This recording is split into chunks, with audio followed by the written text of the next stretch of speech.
She wasn't supposed to be here, ranked outside the top 40 just weeks ago, overlooked by casual fans, underestimated by seasoned analysts, and yet suddenly, boom, Alexandra Eala is world number 31. And if you think that number is just a ranking update, you're missing the bigger story. Because what happened in Dubai wasn't just a good week. It was a statement. When the draw for the Dubai Tennis Championships dropped, not many people circled Alexandra Eala's name as a serious threat. Yes, she's talented. Yes, she's been building steadily, but WTA 1000 events are brutal. The margins are microscopic. One bad service game and you're on a plane home. Her campaign technically started with a walkover after Hailey Baptiste retired mid-match due to injury. And let's be honest, that's never how a competitor wants to move forward. Athletes want to earn it. They want the fight. And that's exactly what Eala got next. Because in the second round, standing across the net was world number 7 and former two-time major finalist, Jasmine Paolini. Now let's pause here. Paolini isn't just a top 10 name, she's battle-tested. She's been deep at the biggest stages. She understands pressure. Experience usually suffocates youth in these moments, but not this time. From the very first few games, you could see something different in Eala's body language. No hesitation, no nerves. Her serve was landing with conviction. Her first strike tennis was clean. She wasn't reacting to Paolini. She was dictating. And here's what impressed me the most. It wasn't flashy winners. It was controlled, long rallies. The kind where experienced players usually wear down younger opponents. Eala held her ground. She redirected pace. She stepped inside the baseline. She didn't blink. The 6-1 first set wasn't a fluke. It was domination. Paolini tried to reset in the second set, extending rallies, varying spin, probing for cracks. And yes, the tiebreak got tight. That's what top players do. They drag you into uncomfortable territory. But Eala didn't retreat. She trusted her patterns. She trusted her fitness. She trusted herself. And when that final ball sailed long from Paolini's racket, it wasn't just an upset. It was an announcement. Alexandra Eala isn't coming. She's here. Now, here's where the story gets even more interesting. Because after a performance like that, the emotional high can crush you. Young players sometimes peak too early in a tournament. The adrenaline dump hits. The body slows. The focus dips. Instead, Eala doubled down. In the third round, she faced veteran Sorana Cirstea, a player who has seen every style, every generation, every tactical variation the tour can offer. Cirstea doesn't panic. She tests you mentally. And yet, once again, Eala handled business in straight sets. What stood out wasn't just the win. It was composure. There's a maturity in her shot selection now. She's not overhitting. She's constructing points with intention. She understands when to pull the trigger and when to reset. That's growth. That's evolution. And suddenly, the rankings math started becoming very real. Because when you go deep at a WTA 1000 event, you don't just earn applause, you earn points, serious points. Coming into Dubai, she was ranked no 47. Solid, promising, but not yet seeded at majors. Now fast forward to Monday, February 23, world number 31. Let that sink in. 16 spots. In one tournament. That kind of leap doesn't happen by accident. Now yes, her run ended in the quarterfinals against Coco Gauff. And let's address that honestly. Gauff was ruthless. The 6-0 6-2 scoreline looks harsh, and it was. But context matters.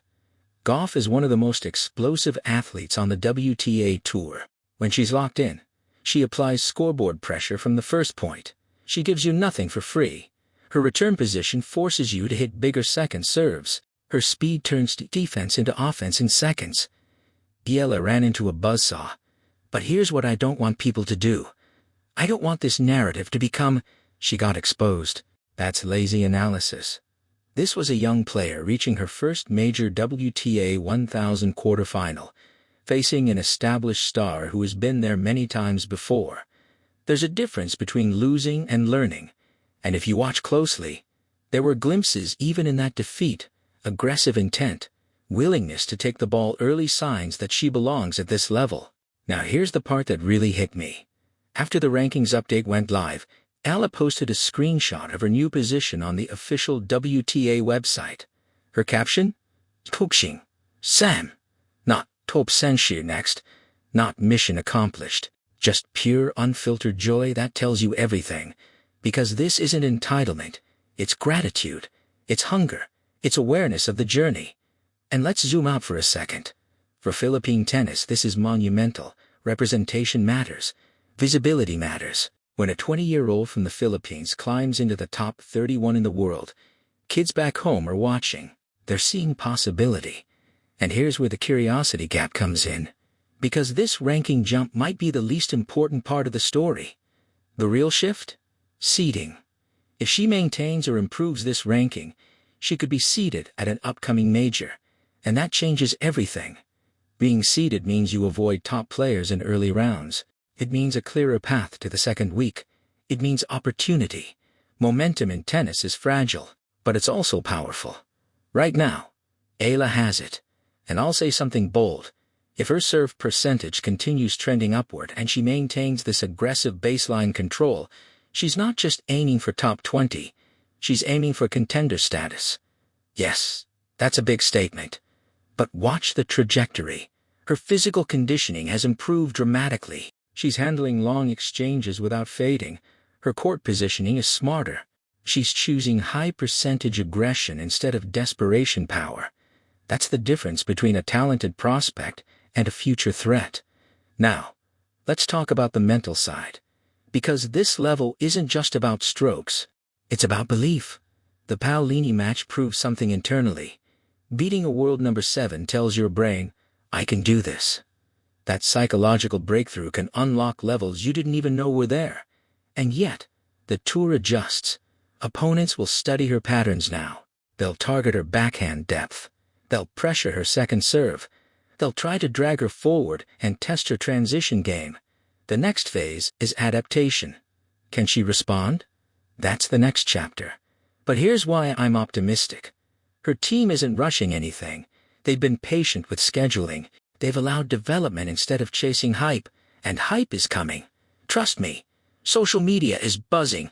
The Filipino fanbase is massive and loyal. When she wins, engagement explodes. That kind of support can either lift you or overwhelm you. So far, she looks grounded. And that Instagram post, simple, emotional, humble, tells me she understands the moment without being consumed by it. Now let me ask you something, Dot. Is this the beginning of a sustained rise, or was Dubai a perfect storm? Because sports history is filled with breakout weeks that didn't translate long-term. But here's what makes this feel different. The wins weren't flukes, were structured. They were tactical. They were repeatable. That's key. When you win because your opponent collapses, that's unstable. When you win because your patterns are superior, that's scalable. And Eala's patterns look sustainable. Aggressive cross-court forehand to open the court. Backhand redirect down the line to surprise. Serve wide. Attack first ball. Simple. Effective. Modern. Now imagine this version of Eala with another 12 months of physical growth and match experience. That's dangerous. And don't forget she's only 20. The WTA landscape right now is wide open beyond the absolute elite tier. Opportunities exist, and momentum creates belief. So here's the bigger prediction. If she secures a seeded position at a major and gets a favorable draw, don't be shocked if she makes a second-week appearance this year. Yes, I said it. Because confidence plus seeding plus momentum equals danger.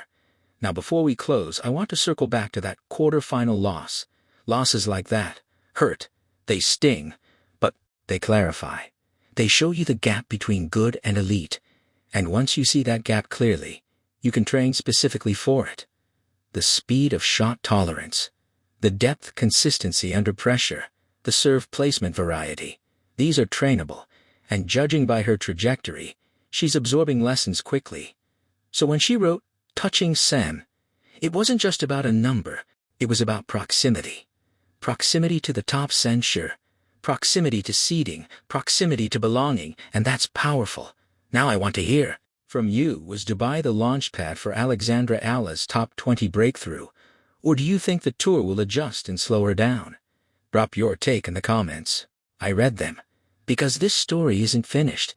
It's just getting interesting. And if you love watching young stars rewrite expectations, keep your eyes on this name.